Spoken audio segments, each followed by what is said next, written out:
बारे में पढ़ा था। ठीक है, कल अपन ने देखा था कि श्वसन किसको कहा जाता है, ये कितने प्रकार का पाया जाता है। ठीक है, श्वसन मुख्य रूप से क्या है, एक रासायनिक प्रक्रिया है जिसके दौरान हम पोषकों का यानी न्यूट्रिएंट्स का क्या करते हैं, ऑक्सीकरण करते हैं, और उस ऑक्सीकरण से क्या प्राप्त करते हैं, ऊर्जा प्राप्त करते हैं। ठीक है, अब आपको दो कंडीशन बताई थी कि अगर ऊर्जा मान लो ऑक्सीजन की किस में करें, उपस्थिति में हो रहा है, तब तो वो वायवीय यानी एरोबिक वायवीय श्वसन कहलाएगा, ऑक्सी श्वसन कहलाएगा।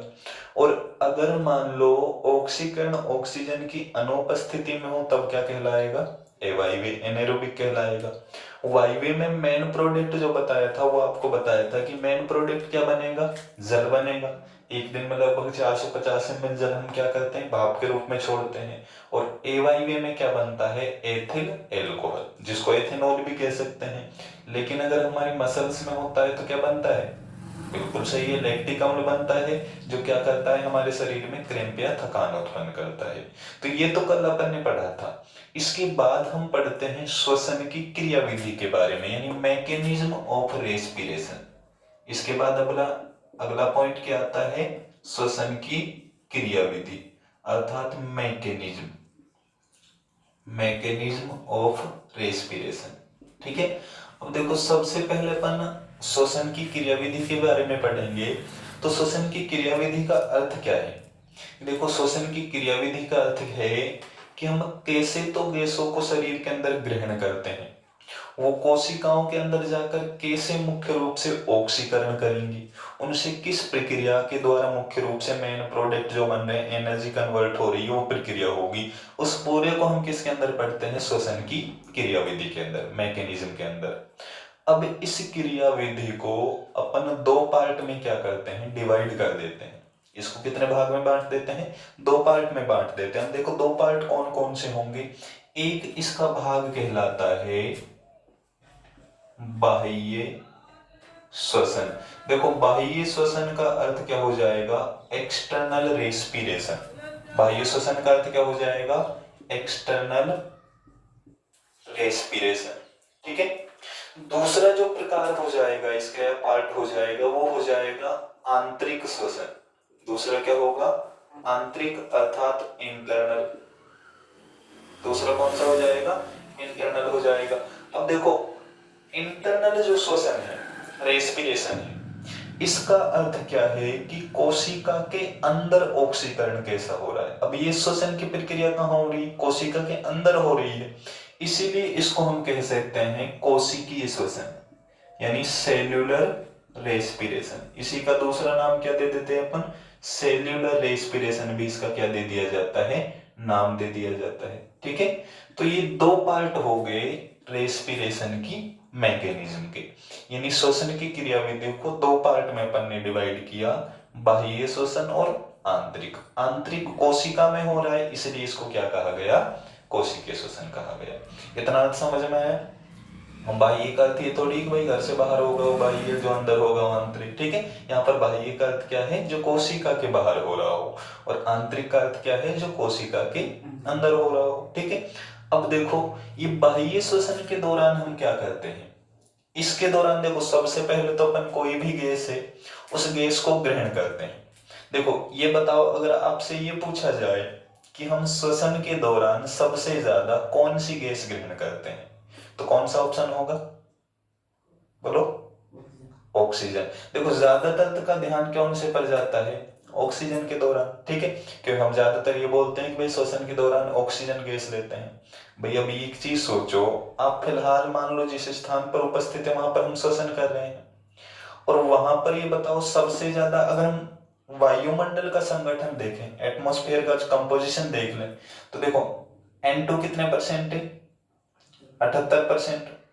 O2 कितनी है, 21% लगभग। CO2 कितनी होती है, 0.03%। ठीक है, आर्गन वैसे से ज्यादा पाई जाती है। अब देखो इन तीनों गैसों में से, अब ये बताओ हमारे पास कोई ऐसा उपकरण है कि नाइट्रोजन तो दूर हट और केवल ऑक्सीजन आ जाए, कि भाई नाइट्रोजन के प्रति तो हमारा रिपल्शन फोर्स है, प्रतिकर्षण बल है, और ऑक्सीजन से अट्रैक्शन है। ठीक है, तो ये तो सीधी बात है भाई, जो वायुमंडल के अंदर उपस्थित है वो ही गैस हम क्या करेंगे, ग्रहण करेंगे। तो सबसे ज्यादा कौन सी गैस ग्रहण की जाएगी, नाइट्रोजन। सेकंड नंबर पर कौन सी होगी, ऑक्सीजन होगी। ठीक है, तो मुख्य रूप से हम श्वसन के दौरान कौन सी गैस ज्यादा ग्रहण करते हैं, नाइट्रोजन ज्यादा ग्रहण करते हैं। ठीक है, तो पहली प्रक्रिया तो क्या होगी, गैसों को क्या करना, हम मुख्य रूप से शरीर के अंदर ग्रहण करेंगे और शरीर से क्या करेंगे, त्यागेंगे। ठीक है, तो फर्स्ट पॉइंट तो इसके अंदर क्या कहलाता है, ब्रीदिंग।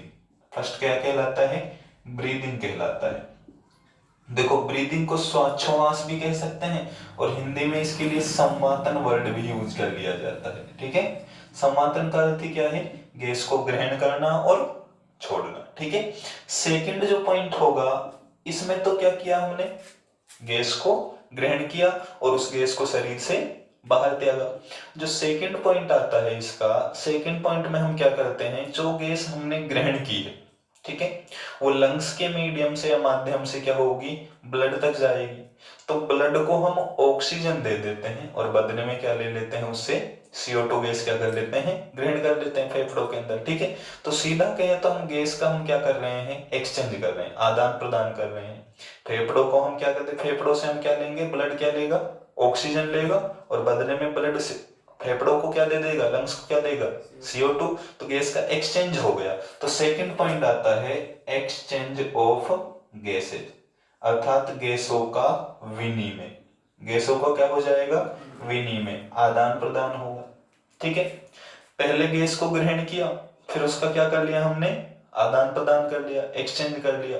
अब एक्सचेंज करने के बाद ब्लड में वो गैस क्या होगी, फ्लो होगी। ठीक है, एक ऑर्गन से दूसरे ऑर्गन तक क्या होगा, उसका गैस का फ्लो होगा। तो थर्ड पॉइंट जो आता है इसके अंदर, वो आता है गैसों का परिवहन, ट्रांसपोर्ट ऑफ गैस। ठीक है, यानी गैसों का क्या हो जाएगा, परिवहन हो जाएगा, कि गैस एक अंग से दूसरे अंग तक किस पदार्थ के द्वारा या किस मीडियम से एक अंग से दूसरे अंग तक जाती है। ठीक है, तो देखो क्या क्या हो गया इसमें।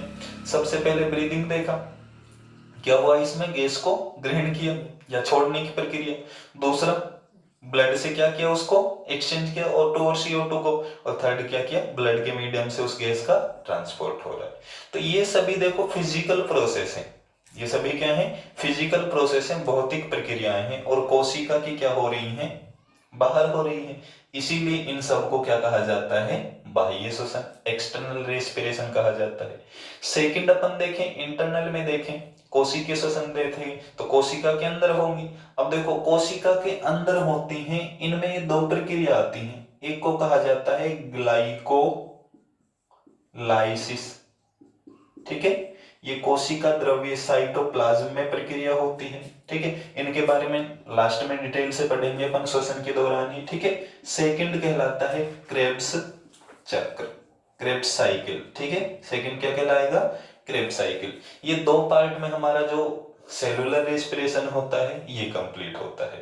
तो इस तरह से हमारे श्वसन की क्या होती है, क्रियाविधि पूर्ण होती है। अब देखो श्वसन की क्रियाविधि में सबसे पहले अपन क्या पढ़ेंगे, बाह्य श्वसन, एक्सटर्नल रेस्पिरेशन। और बाह्य श्वसन हमें तब समझ में आएगा, देखो ब्रीदिंग की प्रक्रिया को हम तभी, तो मान लो हम गैस को ग्रहण कर रहे हैं, कौन से ऑर्गन से ग्रहण की, कहां से होते हुए लंग्स में जाती है, लंग्स कैसे होते हैं, इन चीजों का पता हो तभी तो हम संवातन को, ब्रीदिंग को समझ सकते हैं। ठीक है, तो ब्रीदिंग को समझने के लिए उससे पहले हमें पता होना चाहिए कि ह्यूमन का जो रेस्पिरेटिव सिस्टम होता है उसका स्ट्रक्चर किस प्रकार से पाया जाता है। ठीक है, तो हम इसके बाद इसमें पढ़ेंगे सबसे पहले मानव श्वसन तंत्र की संरचना, यानी स्ट्रक्चर ऑफ ह्यूमन रेस्पिरेटिव सिस्टम। ठीक है, पहले